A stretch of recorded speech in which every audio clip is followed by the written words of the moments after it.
The screech of tires cut through the quiet evening air as a bright yellow Lamborghini swerved wildly across the road. Behind the wheel, Sophia Worthington bobbed her head to the blaring music, one hand clutching a half-empty champagne bottle, the other barely gripping the steering wheel. Her glossy blonde hair whipped around her face as she laughed, recording herself for her millions of social media followers. "Guys, I'm like so wasted right now," she slurred into her phone camera, completely ignoring the road ahead. "Daddy just bought me this car yesterday, and it drives like a dream." The 22-year-old heiress to the Worthington fortune had spent the evening celebrating her newest luxury acquisition at an exclusive rooftop bar downtown.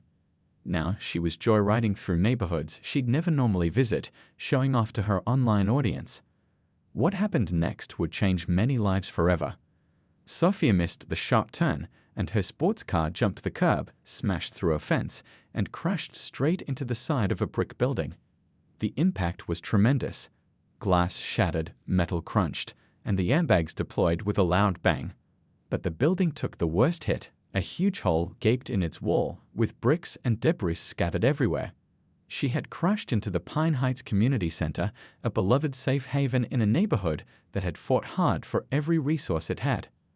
When Officer Thompson arrived at the scene, he found Sophia sitting on the curb, somehow barely scratched. She wasn't checking if anyone was hurt or looking at the damage she'd caused. Instead, she was fixing her makeup using her phone camera. "Ma'am, have you been drinking tonight?" Officer Thompson asked, noticing the champagne bottle lying on the passenger seat of her crumpled car. Sophia glanced up with an annoyed expression. Obviously, it was my car party. Can you call someone to tow my Lambo? Daddy will be so mad if it gets stolen in this neighborhood." Behind them, Mrs. Diane Wilson, the community center's director, stood in shock. The elderly woman had dedicated over 40 years of her life to building this place. Tears streamed down her face as she surveyed the destruction. "The children's computer lab," she whispered, pointing to the room Sophia had destroyed. "All those fundraisers, all those grants, gone." The center had been about to start its summer program the next day. Dozens of kids counted on it for meals, education, and a safe place while their parents worked. Now, yellow caution tape surrounded the building, and structural engineers were saying it wouldn't be safe to use for months. But Sophia seemed oblivious to the devastation. When officers tried to conduct a sobriety test, she sighed dramatically and kept checking her notifications. When they placed her in handcuffs, she looked more annoyed than concerned. "This is, like, so unnecessary," she complained as they led her to the police car. "Don't you know who my father is? Richard Worthington? He owns half this city." "Ma'am, you've endangered lives and destroyed property while driving under the influence," Officer Thompson explained patiently. "Your family connections don't change that." Within hours, an expensive lawyer had arrived at the station. By morning, Sophia was free on bail, picked up in a luxury SUV. As she left, she took a selfie in front of the police station with the caption, "Rough night. #oops #Badgel." Meanwhile, Mrs. Wilson sat in an emergency meeting with community leaders, trying to figure out where 67 children would go tomorrow, and how they would ever recover from this setback. What neither Sophia nor Mrs. Wilson knew was that this case would end up in the courtroom of Judge Howard Thomas, a man who had grown up attending that very community center and who had very little patience for entitled behavior in his courtroom.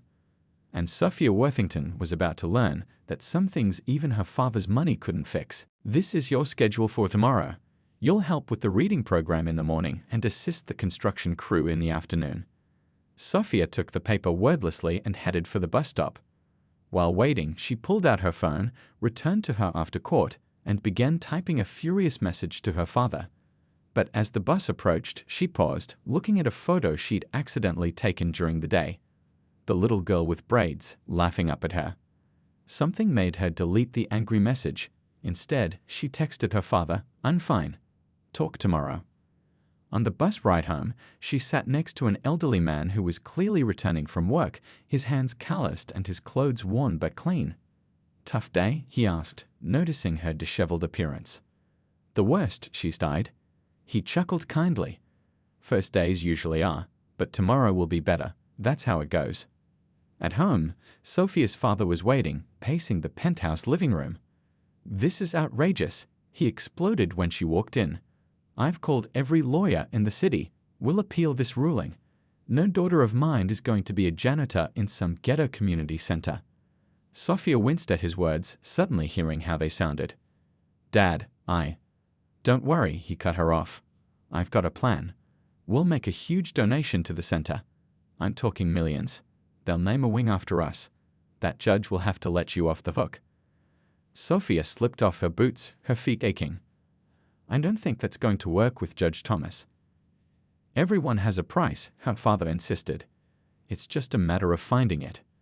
Sophia thought about Mrs. Wilson, who had spent decades building something that mattered. About the children who depended on the center for food and safety. About the little girl who had laughed at her poor mopping skills. "I think I just need to do the time, Dad," she said quietly. Richard Worthington stared at his daughter in shock. "What did they do to you over there?" Sophia shook her head, too tired to explain. "I'm going to take a shower and go to bed. I have to catch an early bus tomorrow." 6 months passed like a whirlwind. The seasons changed, and so did Sophia. Gone were the designer clothes and perfect manicures. She now wore simple jeans, sneakers, and t-shirts, practical clothes for real work. Her hands bore small calluses, badges of honor from hundreds of hours of physical labor. Her once pampered skin had a healthy glow from days spent helping construction crews rebuild the damaged wing. But the biggest changes were invisible. On this particular morning, Sophia arrived at the center 30 minutes early, as had become her habit. She carried a box of children's books she'd bought with her own money, not her father's credit card, but cash she'd saved from reducing her expensive coffee habit. "Morning, Miss Sophia," called the little girl with braids, Lily, who had become Sophia's shadow over the months. Sophia had been helping her learn to read, spending patient hours sounding out words together. "Good morning, Smarty Pants," Sophia replied with a genuine smile.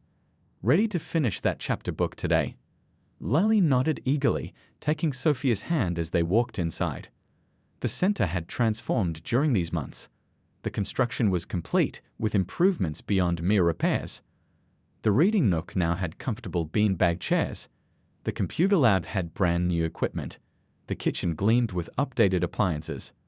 What no one knew was that Sophia had secretly been selling her designer clothes and handbags online, using the money to buy things the center needed. Not as grand gestures, but as small, thoughtful additions that appeared mysteriously. A basket of new art supplies here. A shelf of science kits there. Mrs. Wilson had her suspicions but said nothing, watching with quiet satisfaction as Sophia blossomed into someone unrecognizable from the entitled young woman who had first walked through their doors. That afternoon, Judge Thomas made a surprise visit to check on Sophia's progress. Mrs. Wilson led him through the center, pointing out the improvements and explaining Sophia's contributions. "She's completely different," Mrs. Wilson said. "The children adore her. She never misses a day, even when she had that terrible flu last month.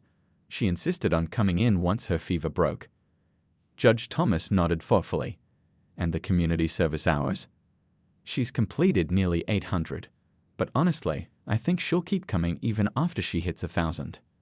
They found Sophia in the reading room, sitting on the floor with a circle of children. She was reading a story with different voices for each character, the children giggling at her dramatic performance. She was so engaged that she didn't notice the judge until Mrs. Wilson cleared her throat. Sophia looked up, startled. "Judge Thomas, I didn't know you were coming today." "That was the idea," he said with a small smile. "Please continue. I don't want to interrupt." After she finished the story and the children dispersed for snack time, Judge Thomas asked to speak with her privately. "Your father came to see me yesterday," he said once they were seated in Mrs. Wilson's office. Sophia tensed. Her relationship with her father had been strained these past months.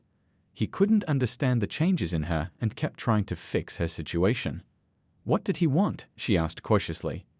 "He offered to build an entirely new community center, state-of-the-art, double the size, with one condition, that I commute the remainder of your community service hours." Sophia's heart sank. That sounded exactly like her father, thinking money could solve everything. "And what did you say?" she asked. "I told him I'd think about it." Judge Thomas studied her face carefully. "It would be a tremendous resource for this community." What do you think I should do? The morning after her arrest, Sophia woke up in her penthouse apartment as if nothing had happened. Stretching lazily on her king-sized bed, she reached for her phone and gasped with delight. Her followers had skyrocketed overnight. "Oh my God, I'm literally trending," she whispered, scrolling through thousands of notifications. The hashtag #LamboGirl was everywhere, but Sophia didn't bother reading the actual comments. If she had, she would have noticed most people weren't amused by her behavior. Her bedroom door swung open and her father stormed in. Richard Worthington's face was red with anger, his expensive suit wrinkled from a sleepless night. "Do you have any idea what you've done?" he demanded, tossing the morning newspaper onto her bed. The front page showed her Lamborghini sticking out of the community center wall. The headline read, "Worthington AIRDSSDSTOROS Nehiboahud Lifeline." Sophia barely glanced at it. "Daddy, chill. We can just pay for it, right? That's what we always do." Richard paced the room. "It's not that simple this time. That center serves hundreds of kids. The press is having a field day with this. Our company shares dropped 4% this morning." Now he had her attention.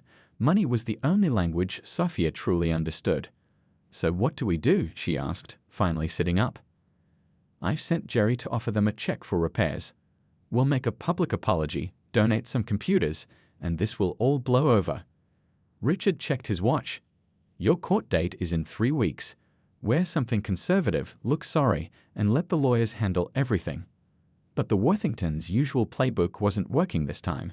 When Richard's assistant arrived at the temporary office Mrs. Wilson had set up in a church basement, the community leaders were waiting.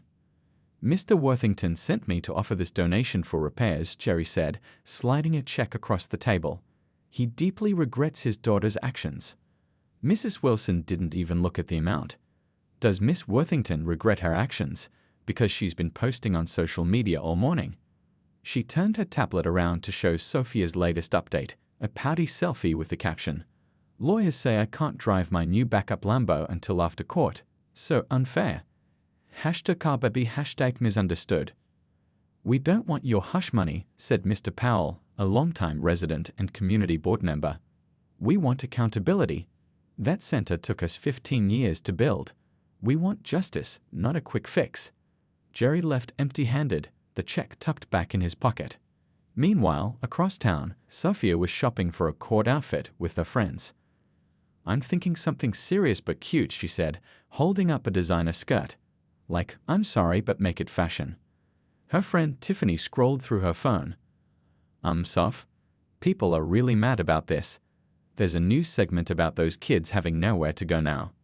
Sophia rolled her eyes. "It's not like I hit the building on purpose, and Daddy's offering them money, so what's the big deal?" What Sophia didn't understand was that the Pine Heights Community Center wasn't just a building. For many families, it was a lifeline. Children received meals there. Parents could work extra shifts knowing their kids were safe. Teenagers had alternatives to street life. Every day that passed with the center closed meant real hardship for real people. A local news crew captured Mrs. Wilson walking through the damaged building with a structural engineer. "At minimum, we're looking at 3 months of repairs," the engineer explained, pointing to the compromised support wall. 3 months, Mrs. Wilson repeated, her voice breaking. "What will our families do for 3 months?" The clip went viral. Community members began sharing stories about what the center meant to them. Local celebrities pledged support. A crowdfunding campaign started. And yet, Sophia remained oblivious.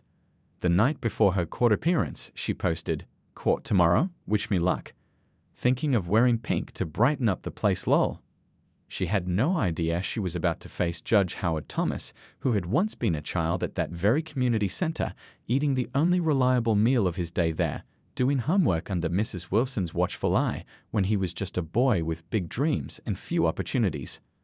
And Judge Thomas had been watching Sophia's social media with growing disbelief. The day of Sophia's court appearance arrived with gray skies and light rain.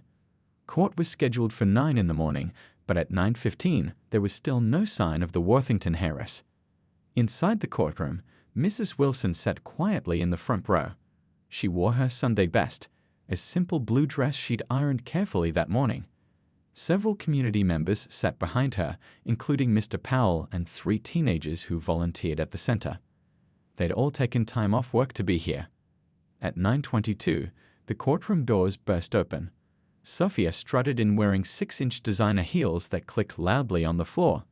Despite her father's advice, she'd chosen a hot pink blazer over a white minidress.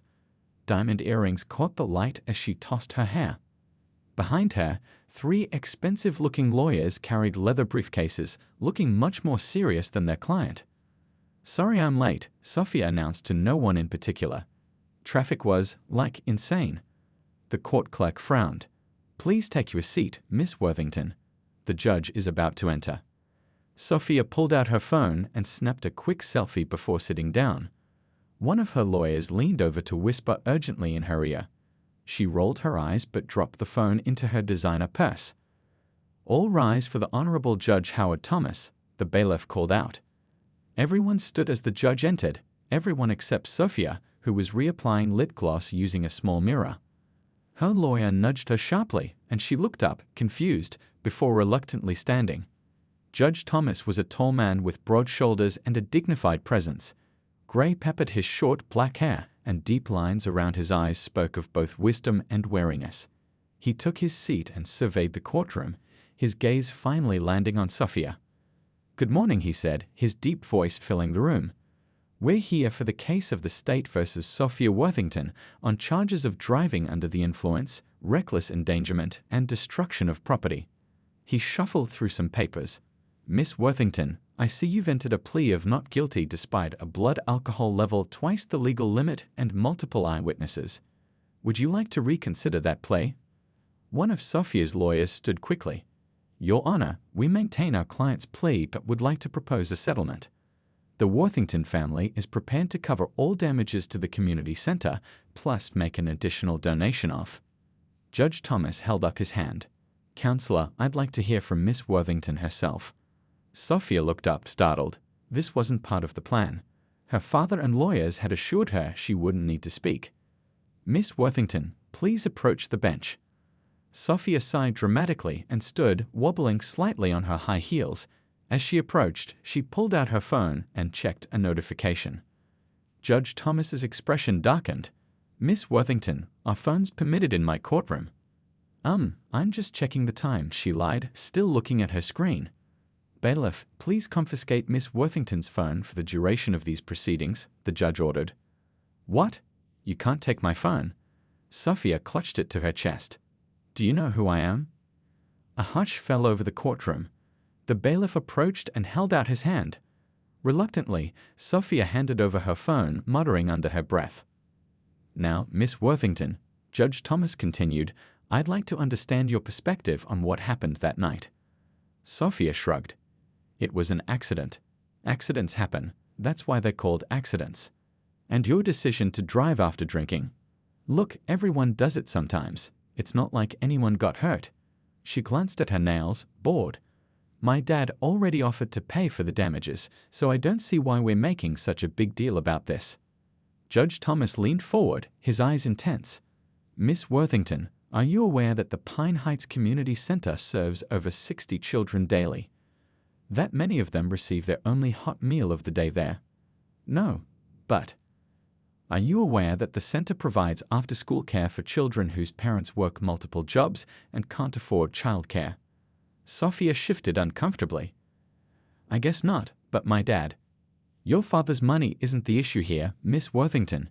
Your actions and their consequences are." He gestured toward Mrs. Wilson.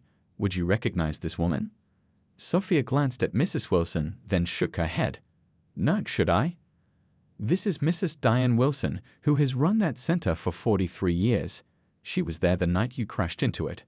I'd like you to hear from her." Sophia looked out the window at the playground where children were laughing and playing. 6 months ago, she would have jumped at any chance to end her sentence early. Now, "I think," she said slowly, "that my father still doesn't understand what this place is about, or what these months have taught me." She turned back to face the judge. "I want to finish my hours properly, all 1,000 of them, but I also have a counter-proposal." Judge Thomas raised an eyebrow, intrigued. The center does need more space and better facilities, but not as a way to buy me out of my responsibilities. I'd like to work with my father to support the center, but only after I've completed my full sentence. Judge Thomas smiled, the first real smile she'd seen from him. I think that's very wise, Miss Worthington. There's something else, she added. I've been thinking about what I want to do after this. I've applied to college, not the fancy private university my father chose, but the state school with a good education program. I want to become a teacher. Judge Thomas looked genuinely surprised. That's quite a change from launching skincare lines. Sophia laughed. Everything's changed. I'm not the same person who crashed into this building. She searched for the right words. I'm awake now.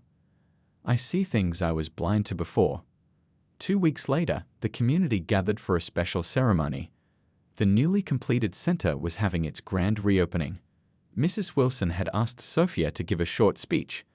Standing at the podium, looking out at faces that had become familiar and dear to her, Sophia felt a wave of emotion. 6 months ago, I stood in a courtroom, angry about having to spend time in this neighborhood.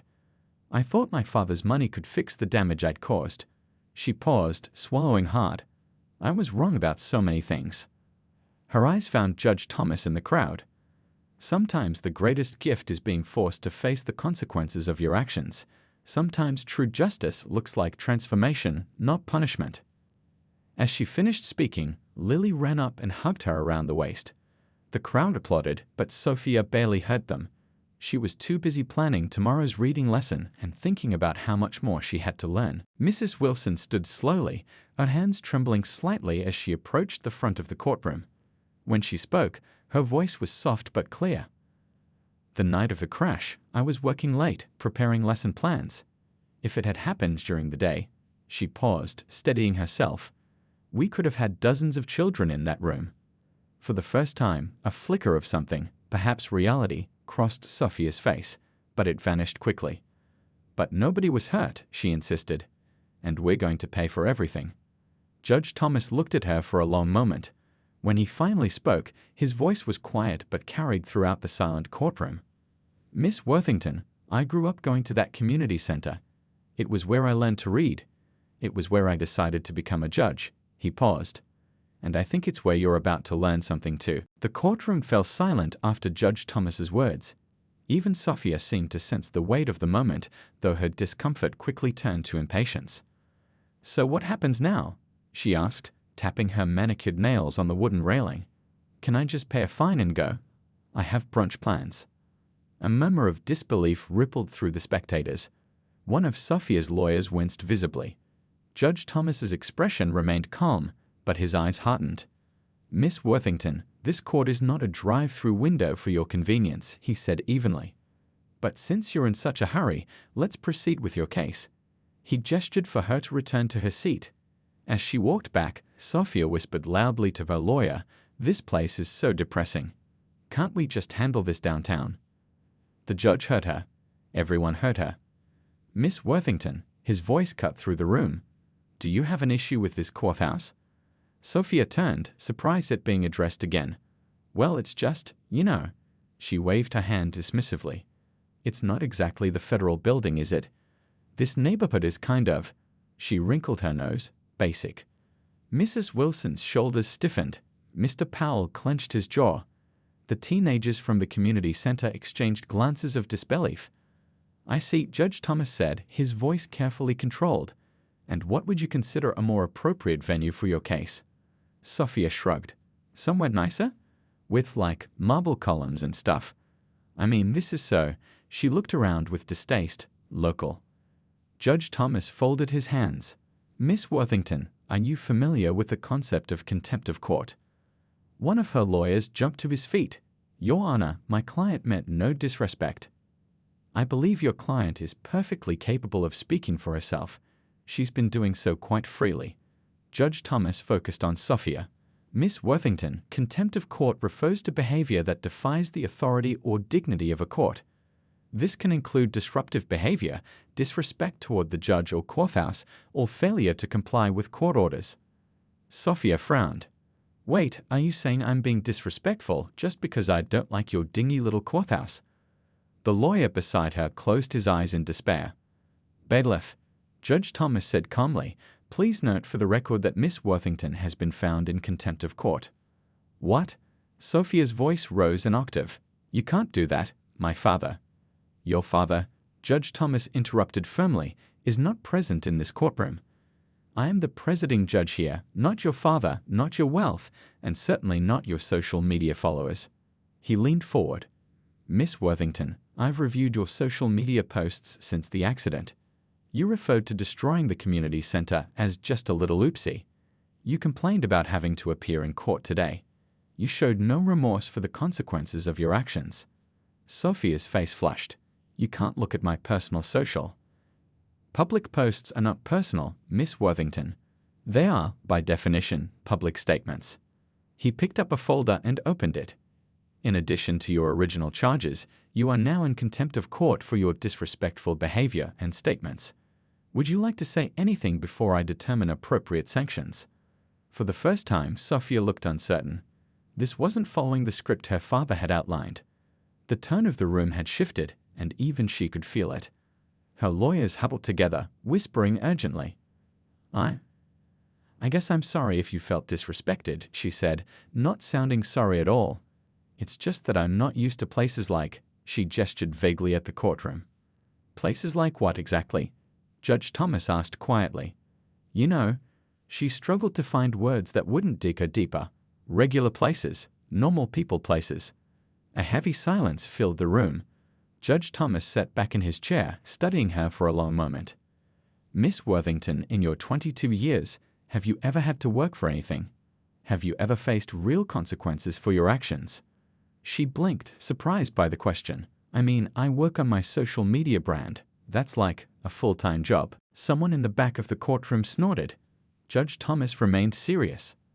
"Let me rephrase. Have you ever had to earn your own money to pay your rent? Have you ever worried about affording groceries? Have you ever faced a problem that your father's checkbook couldn't solve?" Sophia looked down at her expensive shoes. "No, but I don't see why that matters." "It matters," Judge Thomas said, "because privilege without responsibility is dangerous. It matters because your reckless actions destroyed something precious to this community. It matters because you still don't understand the impact of what you've done." He picked up his gavel. "This court will take a 15-minute recess. When we return, I will announce my decision regarding both the original charges and the contempt of court." As he stood to leave, Sophia called out, "But what about my phone? Can I at least have that back during the break?" Judge Thomas paused at the door to his chambers. "No, Miss Worthington. I think you've been disconnected from reality quite long enough." During the recess, Sophia's lawyers huddled around her in a corner of the hallway. Their faces were grim as they spoke in hushed, urgent tones. "This is bad, Sophia, really bad," the lead attorney whispered. "Judge Thomas isn't playing by the usual rules." "So what?" Sophia tossed her hair. "My dad pays you guys like $1 million a year. Fix it." The youngest lawyer, fresh out of law school, shook his head. "It doesn't work that way. Judge Thomas has a reputation for being fair but tough, and you've managed to personally offend him." "How was I supposed to know he'd be so sensitive?" She rolled her eyes. The lead attorney gripped her arm firmly. "Listen to me. You need to take this seriously. Contempt of court can mean jail time. Actual jail time, Sophia. Not some cushy minimum security place either." For the first time, genuine fear flashed across her face. "Jail? But I can't go to jail. I have a skincare line launching next month." "Then when we go back in there, you need to shut up and look sorry. Really sorry. No eye rolling, no sighing, no checking your nails. Look at the judge when he speaks. Note respectfully. If given the chance to speak, apologize sincerely." Meanwhile, in the judge's chambers, Mrs. Wilson had been invited to speak privately with Judge Thomas. "Thank you for your testimony earlier, Mrs. Wilson," he said, offering her a seat. "I wanted to ask, what does the center need most right now?" Mrs. Wilson thought carefully. "The building repairs are important, of course, but what hurts most is seeing the children with nowhere to go. Some parents had to quit jobs to stay home with their kids. Others are leaving them with whoever will watch them. Our teenagers are hanging out on street corners again." Judge Thomas nodded slowly. "I remember when that center opened. I was 12. It changed everything for kids like me. You were always a good boy, Howard. Mrs. Wilson smiled softly, always with your nose in a book. I still have the letter you wrote me when you passed the bar exam. I wouldn't be where I am without you and that center, he said quietly. Then he straightened up. Thank you, Mrs. Wilson. I believe I know what needs to be done. When court resumed, the room was packed. Word had spread about the rich girl who had disrespected Judge Thomas, and locals wanted to see what would happen. Sophia's father had arrived during the recess and sat directly behind his daughter, his face a mask of controlled anger. All rise, the bailiff called as Judge Thomas entered. He took his seat and surveyed the now crowded courtroom before focusing on Sophia. Miss Worthington, please rise for sentencing. Sophia stood shakily, flanked by her lawyers. She had taken their advice and tried to arrange her face into what she thought was a remorseful expression. Miss Worthington, you stand before this court charged with driving under the influence, reckless endangerment, destruction of property, and contempt of court. How do you plead? Her lawyer answered, Guilty, Your Honor. Very well. Judge Thomas looked at his notes. I've considered several factors in determining your sentence. The seriousness of your offenses, your lack of prior criminal record, your behavior since the incident, and the needs of this community. He leaned forward. The traditional sentence would be a fine, which for someone of your financial status would be merely symbolic, not punitive. It would not address the harm done nor prevent future behavior. Sophia's father shifted in his seat, ready for the negotiation he assumed would follow. Judge Thomas continued. Therefore, I sentence you as follows. First, you will serve 1,000 hours of community service. 1,000 hours? Sophia gasped, then quickly shut her mouth at her lawyer's glare. Every single hour will be served at the Pine Heights Community Center. You will assist with repairs, with programming, with whatever Mrs. Wilson deems necessary. You will arrive promptly at 8 a.m. each weekday and remain until 5 p.m. You will bring your lunch or eat what the children eat. Sophia's mouth fell open again, but Judge Thomas wasn't finished. Second, your driver's license is suspended for 1 year. During that time, you are prohibited from being driven by chauffeurs, taxis, or rideshare services. You will use public transportation to travel to and from the community center. Richard Worthington stood up. Your Honor, Shirley. Sit down, Mr. Worthington, or you'll be found in contempt as well, Judge Thomas said without looking at him. Richard slowly sank back into his seat.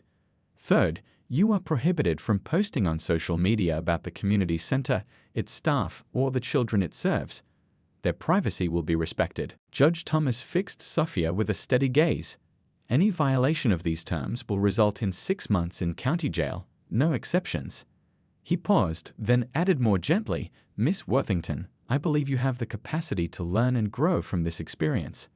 This sentence is not just punishment, it's an opportunity. Sophia stood frozen, unable to process what was happening. Do you understand the terms of your sentence? Judge Thomas asked. This isn't, my father will, she stammered. Do you understand the terms of your sentence? He repeated firmly. Her lawyer nudged her, and she finally whispered, Yes. Your community service begins tomorrow morning. Court adjourned.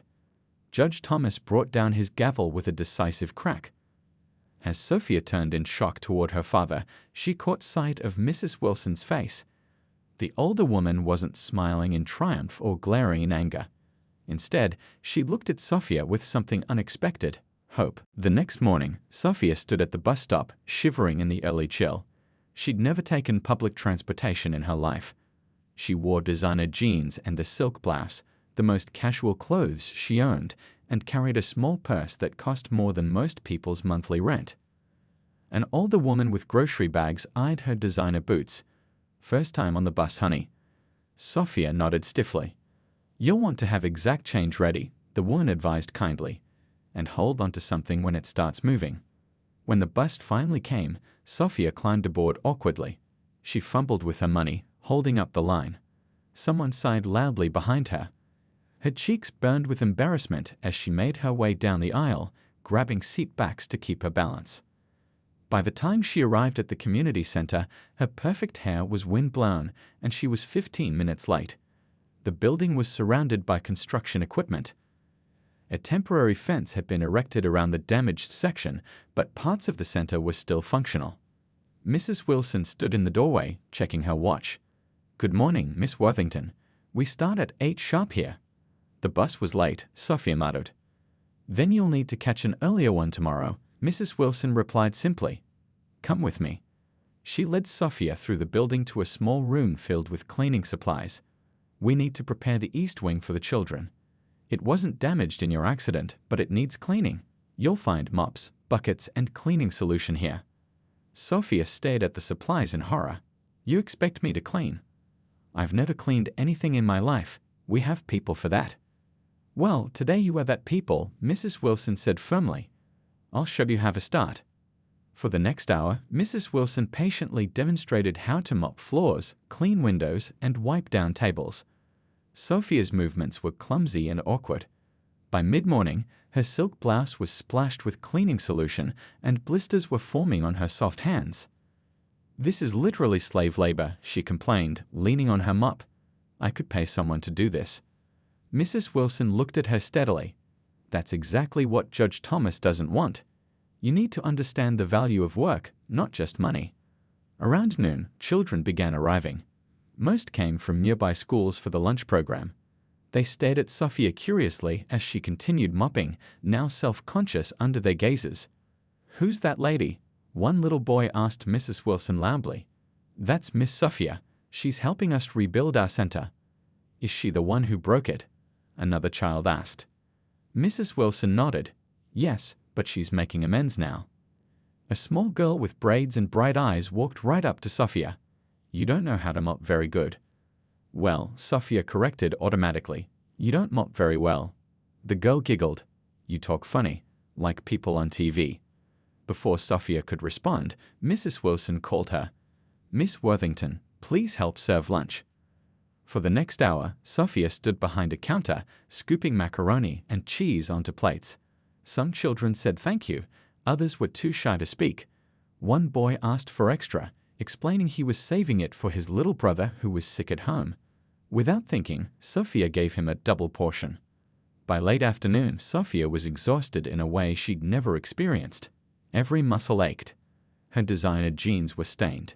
Her perfectly manicured nails were chipped. As she prepared to leave, Mrs. Wilson handed her a piece of paper.